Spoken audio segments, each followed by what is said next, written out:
Atom बमों के जोर पर ऐठी है ये दुनिया, बारूद के एक ढेर पर बैठी है ये दुनिया। नमस्कार, यूक्रेन की राजधानी कीव से आप देख रहे हैं आज तक। मैं हूं गौरव सावंत। इस समय यूक्रेन और रूस के बीच सुलगी आग की आंच में तप रही है ये दुनिया। क्या युद्ध होगा? अमेरिका का यह मानना है कि विश्व इस समय एक युद्ध के कगार पर है, क्योंकि रूस ने मन बना लिया है कि वो यूक्रेन पर हमला करेगा। अमेरिका के राष्ट्रपति जो बाइडेन का आकलन है कि यह हमला केवल सीमावर्ती इलाकों तक सीमित नहीं रहेगा, बल्कि यूक्रेन की राजधानी कीव तक, यहां तक यह हमला आएगा।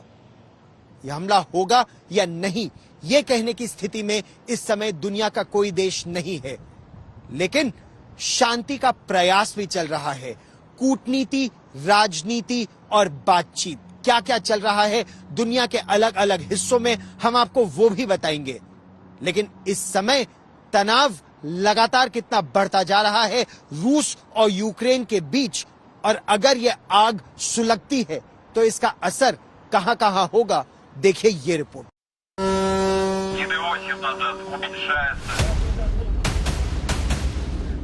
This is the biggest Russian deployment there since the Cold War.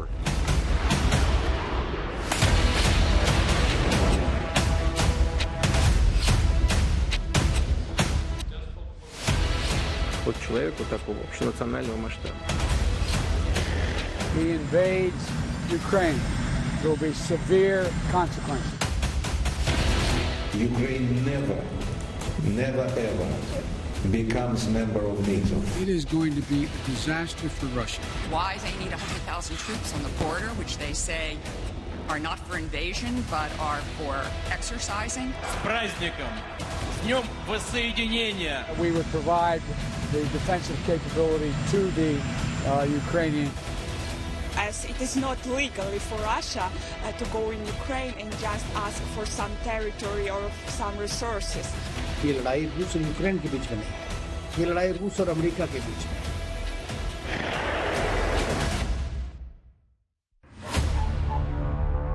बस एक उकसावे की चिंगारी और ये दुनिया जल उठेगी। महाशक्तियों को ये मालूम है, परमाणु संपन्न राष्ट्र अध्यक्षों को इसकी पूरी समझ है, लेकिन वर्चस्व की लड़ाई में उन्हें जंग भी जायज लग रही है।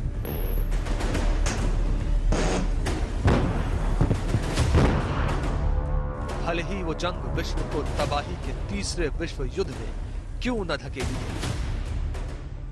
रशिया वॉर नहीं चाहते और वेस्टर्न नेशंस भी वॉर नहीं चाहते, क्योंकि इसकी बहुत कीमत पड़ेगी सबके लिए। रूस यूक्रेन सरहदों पर टैंकों की गड़गड़ाहट कम नहीं हो रही।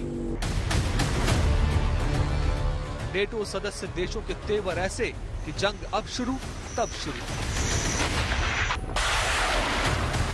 किसी को दुनिया का दादा बनने के लिए इसी समय मौका दिख रहा है।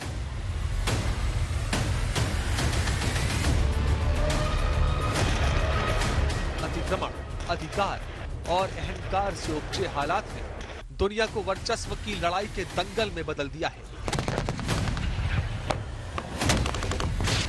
सब अपने दांव चल रहे हैं। रूस यूक्रेन के बीच समझौते की जर्मनी, फ्रांस जैसे देशों की कोशिशें बेकार हो चुकी हैं। हथियारों की हनक सुनाई दे रही है और माइंड गेम चरम पर है। सवाल यह भी कि अमेरिका की पॉलिटिक्स क्या है। अमेरिका का तो अपना इंटरेस्ट है, जो रूस का जो दबदबा है, जो प्रभाव है, जो इन्फ्लुएंस है, वो इतना नहीं बढ़ जाए जिससे कि यूरोप के जो देश हैं उनके संबंध अमेरिका से कम पड़ जाए। पुतिन के दिमाग में कौन सी खिचड़ी पक रही है? हम यूक्रेन के साथ युद्ध नहीं चाहते, इसलिए हमने बातचीत शुरू करने का प्रस्ताव रखा है, जिससे दोनों देशों में लोगों के बीच सुरक्षा की भावना आएगी। और क्या सचमुच दुनिया परमाणु युद्ध की तरफ पहुंच चुकी है? ये सिर्फ रूस और यूक्रेन के बीच में नहीं होगा, यूनाइटेड स्टेट्स शामिल हो जाएगा तो फिर प्रॉब्लम बहुत बड़ा हो सकता है, क्योंकि यूनाइटेड स्टेट्स और रशिया सबसे बड़े न्यूक्लियर वेपन स्टेट्स हैं और वो एक दूसरे को टोटली डिस्ट्रॉय कर सकते हैं।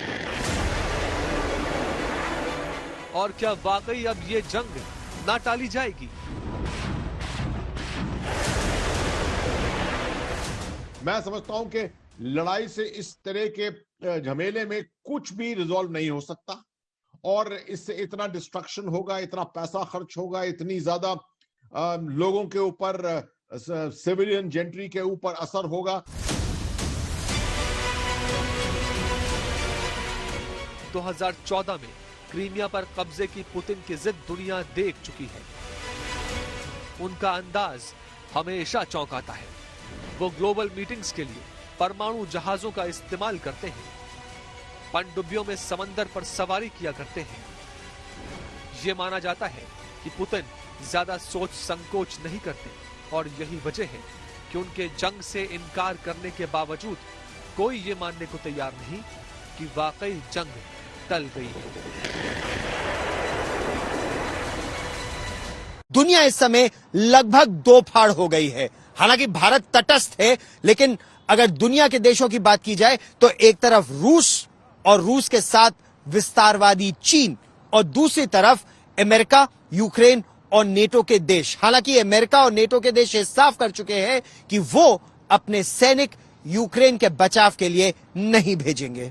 अभी तो रशिया ना यूएस के साथ है ना चीन के साथ है, माने अलायंस में नहीं है।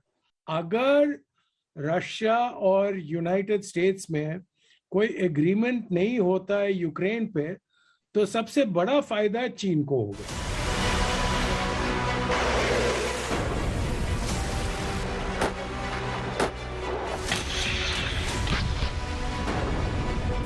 रूस यूक्रेन के बीच तनातनी में अमेरिका तीसरा एंगल बना तो चीन ने अमेरिका के खिलाफ नया मोर्चा खोलकर परिस्थितियों को और जटिल बना दिया। यानी विश्व युद्ध का बिगुल साफ साफ बजता हुआ सुना जा सकता है, क्योंकि यूक्रेन के साथ अमेरिका और 9 देशों का समूह बुखारेस्ट 9 है, जिसमें रोमानिया, पोलैंड, हंगरी, बुल्गारिया, चेक रिपब्लिक, स्लोवाकिया, एस्टोनिया, लातविया और लिथुआनिया है। अमेरिकी राष्ट्रपति जो बाइडेन ने करीब 2000 सैनिकों को पोलैंड और जर्मनी भेजा है, जबकि जर्मनी से 1000 सैनिकों को रोमानिया।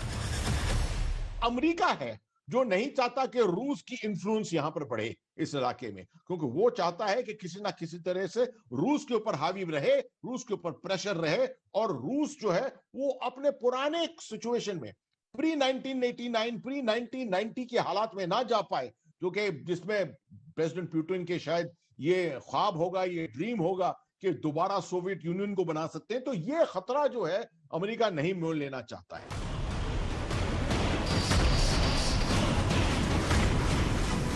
यहाँ वर्चस्व का खेल समझना होगा। चीन के सुपर पावर बनने की राह में अमेरिका ही सबसे बड़ा रोड़ा है। अगर यूक्रेन विवाद के चलते रूस और अमेरिका युद्ध के मैदान में आमने सामने आए तो अमेरिका रूस यूरोप के बॉर्डर पर उलझ कर रह जाएगा और दक्षिण चीन सागर सहित कई इलाकों में चीन अमेरिका की गैर मौजूदगी का फायदा उठाएगा। चीन ने यूक्रेन के मामले में रूस का साथ 3 वजह से दिया है। सबसे पहला कि उसको साफ तौर पे नजर आता है कि रशिया जो एक बहुत पावरफुल अलाई है और उसका इससे बहुत ज़्यादा फायदा होगा इंडो पैसिफिक में। दूसरा कि यूएन सिक्योरिटी काउंसिल में अगर चीन के खिलाफ कुछ भी पेशकश होती है तो उसको रशिया का समर्थन गारंटीड होगा। तीसरा, नॉर्थ कोरिया और रशिया की सहायता से बड़े पैमाने पर वो अपनी दादागिरी जो है साउथ चाइना सी और ईस्ट चाइना सी और एलएसी पर उसको कायम रख सकेगा। चीन आमतौर पर अंतर्राष्ट्रीय विवादों पर खुलकर सामने नहीं आता, लेकिन जिस तरह रूस के समर्थन में आया है उससे रूस को नेटो देशों की चेतावनियां बहुत परेशान नहीं कर रही और रूस का हर कदम जंग की ओर बढ़ रहा है। एयर डिफेंस, तोपखाने और अन्य साजो सामान से सुसज्जित रूस की करीब 100 बटालियन यूक्रेन के रूस और बेलारूस से लगने वाले बॉर्डर पर तैनात हैं। हर बटालियन में करीब 1000 के आसपास सैनिक हैं। बेलारूस और रूस के बॉर्डर से 125 किलोमीटर दूर येलेनिया में रूस की सेना ने नवंबर 2021 से बड़ी गतिविधि शुरू कर दी थी। जनवरी के अंत में ली गई सैटेलाइट तस्वीरों से पता चला कि सैनिकों ने बड़ी संख्या में हाईटेक हीटेड टेंट्स में रहना शुरू कर दिया है, क्योंकि इन टेंट्स के ऊपरी हिस्सों पर बर्फ जमी हुई नहीं थी, यानी तैनाती बढ़ रही थी। यूरोपियन स्पेस एजेंसी का सैटेलाइट सेंटिनल-1 यूरोप के एक एक हिस्से की तस्वीर हर 6 दिन में खींचता है। इससे गाड़ियों का पता तो नहीं चलता, लेकिन जो मानव निर्मित निर्माण होते हैं उनसे सैटेलाइट के रडार की तरंगें टकराकर वापस आती हैं और इससे अंदाजा मिलता है कि मूवमेंट हुई है या नहीं। यूरोपियन सैटेलाइट के डेटा का विश्लेषण करने से यह पता चला कि 23 जनवरी 2022 से 11 फरवरी 2022 के बीच रूस के सैनिकों को भारी तादाद में येलेनिया से यूक्रेन के बॉर्डर पर भेजा गया। क्रीमिया के नोवोज़रनोय कैंप में फरवरी में अचानक सैनिकों की तादाद बढ़ गई। क्रीमिया में ही एक पुरानी और इस्तेमाल में न आने वाली एयरफील्ड के आसपास अचानक बड़ा कैंप बन गया और उत्तरी बॉर्डर पर रूस ने भारी तैनाती कर दी।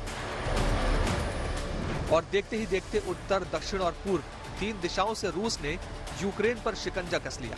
रूस ने जिन क्षेत्रों में सैन्य तैनाती की है उनमें से कुछ इलाके तो ऐसे हैं जो यूक्रेन बॉर्डर से सिर्फ 25 किलोमीटर की दूरी पर है। ऐसे में पुतिन चाहे ये दिखाने की कोशिश करें कि उन्होंने सैनिकों को हटाना शुरू कर दिया है, लेकिन अमेरिका ये मानकर चल रहा है कि रूस अपने सैनिकों को विशेष रणनीति के तहत हटा रहा है। असल में वो किसी भी समय यूक्रेन पर हमला करने की स्थिति में है। और आइए अब हम आपको इस विवाद के इतिहास में लिए चलते हैं। एक ऐसा विवाद जिसने दुनिया की राजनीति की धुरी एक तरह से बदल दी है। 30 वर्ष पूर्व यूक्रेन को सोवियत संघ से स्वतंत्रता तो मिल गई, लेकिन आंतरिक अलगाववाद से यूक्रेन जूझता रहा। यूक्रेन का जो पूर्वी हिस्सा है वो रूस के साथ बेहतर संबंध बनाने का हिमायती रहा है, और जो पश्चिमी यूक्रेन है वो नॉर्थ अटलांटिक ट्रीटी ऑर्गेनाइजेशन यानी नेटो और ईयू यानी यूरोपियन यूनियन के साथ बेहतर संबंधों का पक्षधर रहा है। और इसी को लेकर जो विवाद शुरू हुआ वो और गहराता गया। 2014 के बाद जो स्थिति हुई उसके बाद से आंतरिक अलगाववाद और ज्यादा बढ़ गया और विवाद लगातार गहराता गया।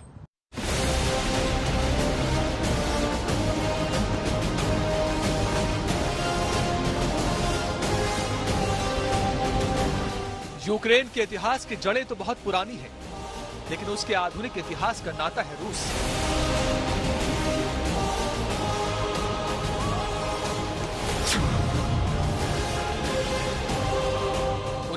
राजशाही के खिलाफ रूस में सर्वहारा क्रांति हुई। इस क्रांति के नेता थे व्लादिमीर इलिच उलियानोव, जिन्हें दुनिया लेनिन के नाम से जानती है। इस क्रांति के बाद रूस में कम्युनिस्ट शासन आया और इसके 2 साल बाद आस पड़ोस के बहुत से देश संयुक्त सोवियत संघ का हिस्सा बन गए।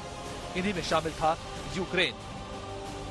1991 में जब यूक्रेन को इंडिपेंडेंस मिला था सोवियत यूनियन से, तो उसके पहले सोवियत यूनियन का यह सबसे बड़ा डिफेंस मैन्युफैक्चरिंग हब था। यहां से एयरक्राफ्ट कैरियर भी मैन्युफैक्चर होते थे, आर्म्स और वेपन्स भी यहां पे मैन्युफैक्चर होते थे। तो जब इंडिपेंडेंस के बाद काफी इनके पास जो सामान बचा भी हुआ था उसको भी ये लोग इस्तेमाल किए और बाकी फैक्ट्रीज को भी ये लोग बरकरार रखकर इसमें काफी टैंक्स और आर्मर्ड व्हीकल्स भी बनाना शुरू किए थे। फिलहाल अभी भी ये करीब 9th या 10th है। वहां के लोगों ने यूक्रेन से अलग होने के लिए हथियार उठा लिए, जिन्हें रूस ने सहयोग देना शुरू कर दिया। यूक्रेन अलगाववाद की नई मुसीबत में फंस गया। मजबूत करना शुरू किया और इस समय भी अलगाववादी ताकतें यूक्रेन में हथियारों के साथ रूस की सेना के साथ मजबूती से खड़ी हुई है। रूस की नीति साफ है, अलगाववादी शक्तियों को और मजबूत करना, यूक्रेन की एक तरह से बाह मरोड़ना और यूक्रेन के बहाने दुनिया की बाकी शक्तियों को एक तरह से अपने हित में राजी करना। 2014 में छिड़ी लड़ाई और क्रीमिया के कब्जे के बाद यूक्रेन में रूस विरोधी भावना ने जोर पकड़ लिया। यूक्रेन ने ऐलान कर दिया कि 2024 तक वो यूरोपियन यूनियन और नेटो सेनाओं के संगठन का सदस्य बन जाएगा, लेकिन रूस इसे अपने लिए खतरा मानता है। यूक्रेन जब से 1991 में आजाद हुआ है तब से अपने आप को एक आजाद देश की तरह से वो अपने आप को देखना चाहता है, लेकिन रशिया जो है अभी भी यूक्रेन को एक टेरिटरी के तौर पे उसको मानता है, उसको एक फुल आजाद देश की तरह से नहीं देखता है। वो देखता है कि ये हमारा एक टेरिटरी है। और इसी प्रकार यूक्रेन में लोग चाह रहे हैं कि वो यूरोपियन यूनियन का एक हिस्सा बने, और यूरोपियन यूनियन के हिस्सा बनने के साथ साथ वो नाटो के साथ भी जुड़ना चाहते हैं। रशिया ये कतई नहीं चाहता है। रशिया नहीं चाहता है कि नाटो के फोर्सेस रशिया के इतने नजदीक आए। राजनीति के जानकार मानते हैं कि रूस ने एक बड़ी रणनीति के तहत युद्ध जैसे हालात बनाए हैं।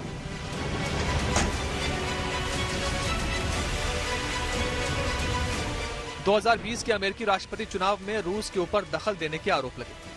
साथ ही 18,000 ऐसे लोगों के ऊपर साइबर अटैक के आरोप भी लगे जो अमेरिकी सरकार और कंपनियों के लिए काम करते हैं।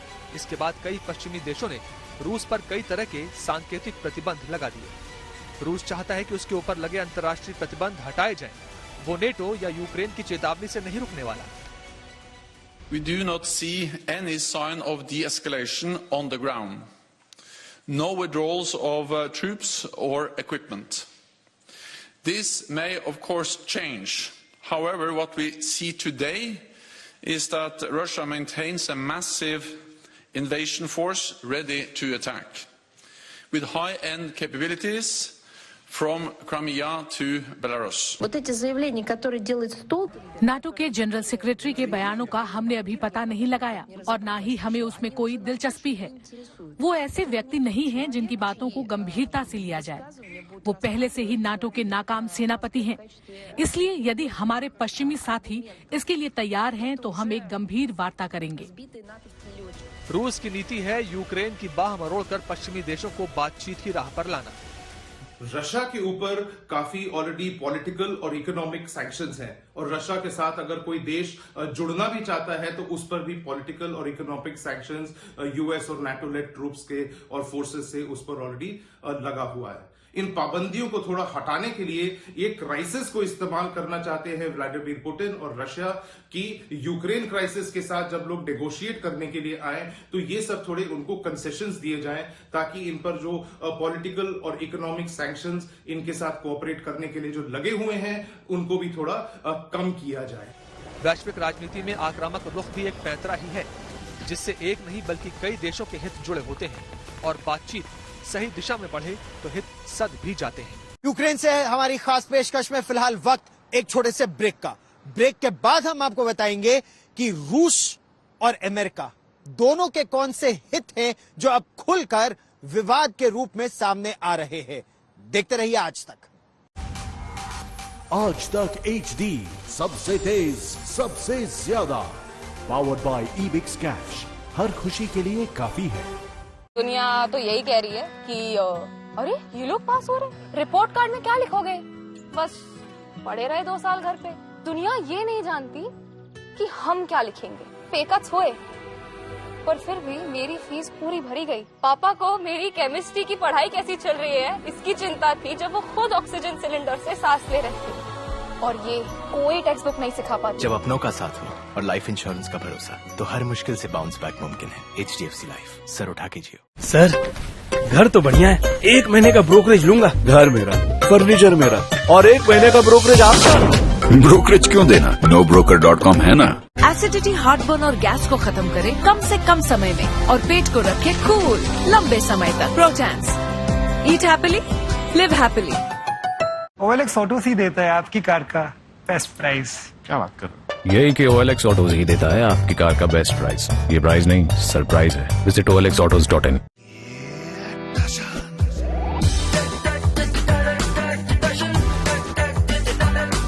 एशियन शूज, मेरा टशन, मेरा एशियन।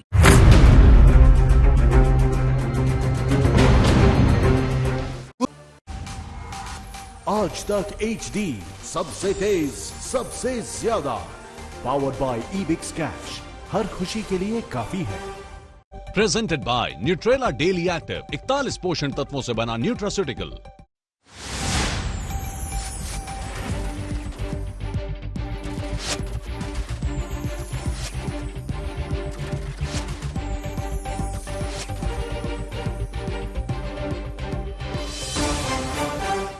दुनिया तो यही कह रही है कि अरे ये लोग पास हो रहे, रिपोर्ट कार्ड में क्या लिखोगे?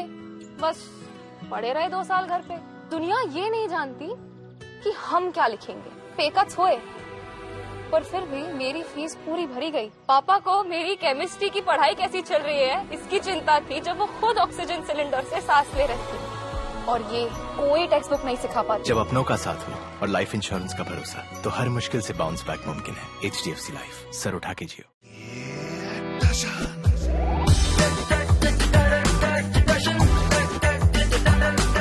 एशियन शूज, मेरा टशन मेरा एशियन।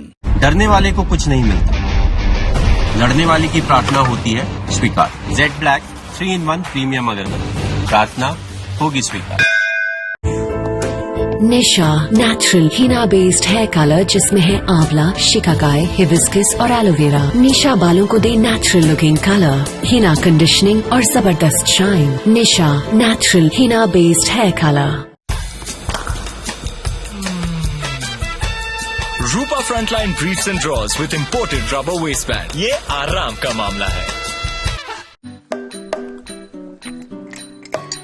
ये तो फंटास्टिक है। कल प्रिंसिपल ने हमें बुलाया है। हर्ष, क्यों बुलाया है? मुझे क्या मालूम। मिस्टर एंड मिसेस मिश्रा, कुछ तो गड़बड़ है। हर्ष बेटा, ABCD सुना ना। A for achari paneer, B for butter paneer, C for chilli paneer, K for kadai paneer, M for matar paneer, P for potato paneer. देखा, दिस इज नॉट नॉर्मल। बेटा, P for पोटैटो पनीर नहीं होता, पालक पनीर होता है।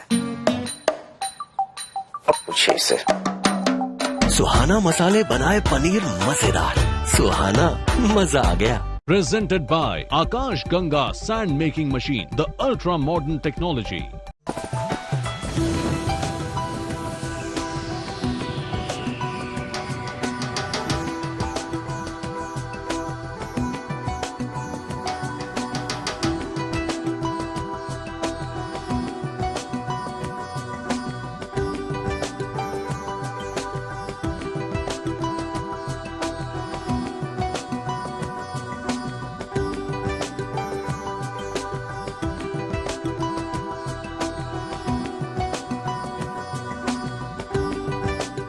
Presented by Patanjali Research एवं Evidence Based Ayurvedic औषधियां in association with Ace Starlit Sector 152 Noida, Denver, the real scent of success.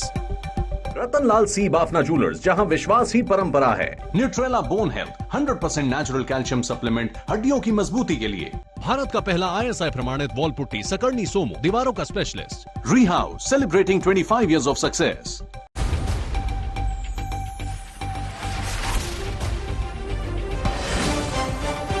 चौथे दौर के लिए आखिरी दिन दिग्गजों ने लगाया जोर। शाह, योगी, अखिलेश, प्रियंका का तूफानी प्रचार। 23 फरवरी को 59 सीटों पर होगा मतदान। यूपी की चुनावी लड़ाई आतंकवाद पर गरमाई। पीएम ने साइकिल को आतंक से जोड़कर समाजवादी पार्टी पर बोला हमला। अखिलेश बोले यह देश का अपमान। थोड़ी देर में चारा घोटाला के 5वें केस में लालू यादव की सजा का ऐलान होगा।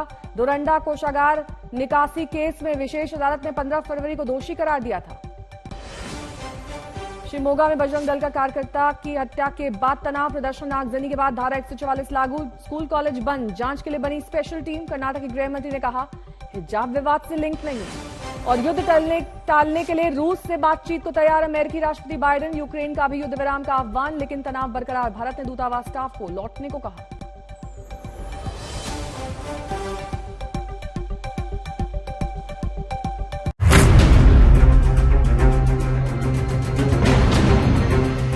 ग्लोबलाइजेशन के इस दौर में जब दुनिया के दो देशों के बीच तकरार होता है या तनाव होता है तो इसका असर पूरी दुनिया पर पड़ता ही है। चाहे आप अमेरिका और ईरान के बीच तकरार की बात करें या अमेरिका की अफगानिस्तान में जंग की बात करें, असर पूरी दुनिया पर पड़ता है। भारत की अगर बात करें तो भारत के लिए बहुत ही असमंजस की स्थिति है।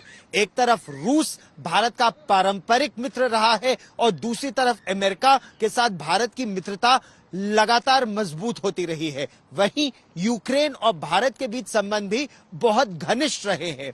ऐसे में भारत का प्रयास निरंतर यही रहा है कि तनाव ज्यादा न बढ़े और बातचीत के जरिए इस समस्या का समाधान निकालने का प्रयास किया जाए।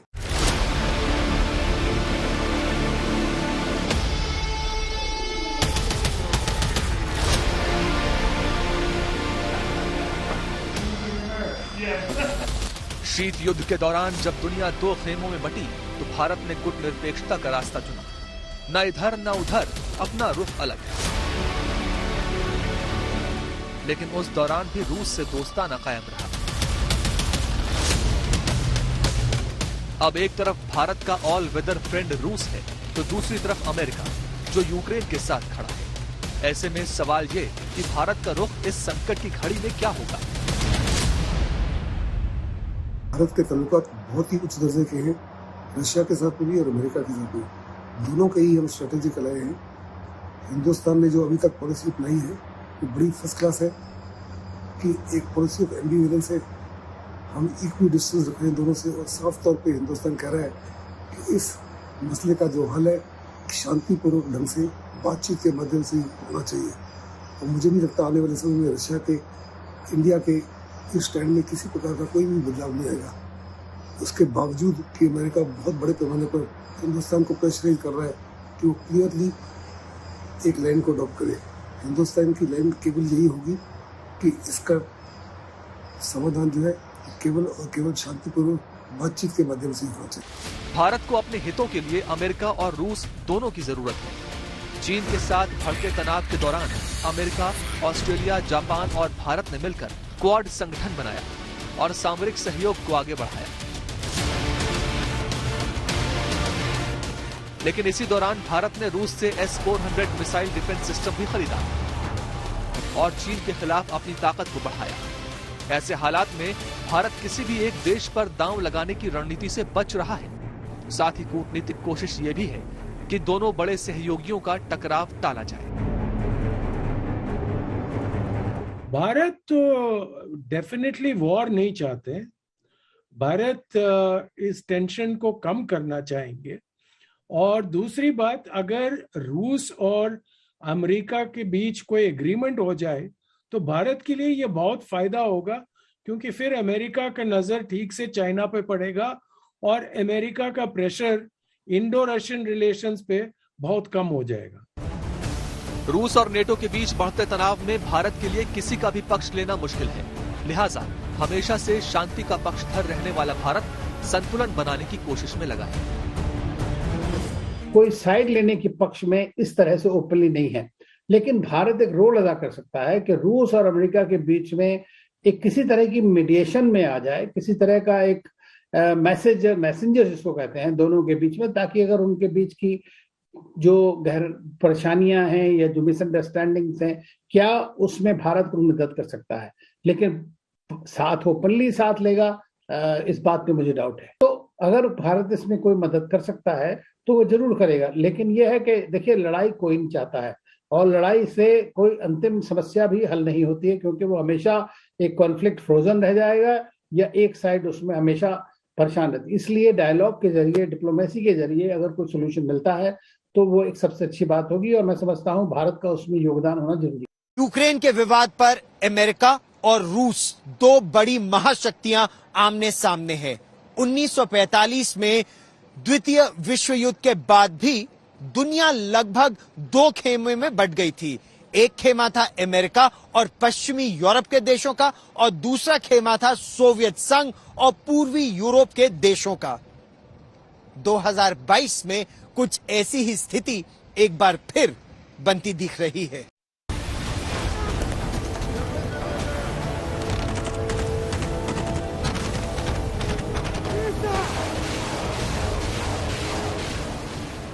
दुनिया ने दो बड़े युद्धों में दो बार बड़ी बड़ी तबाही देखी। यूरोप में लाखों मरे, जापान पर परमाणु बम गिरे।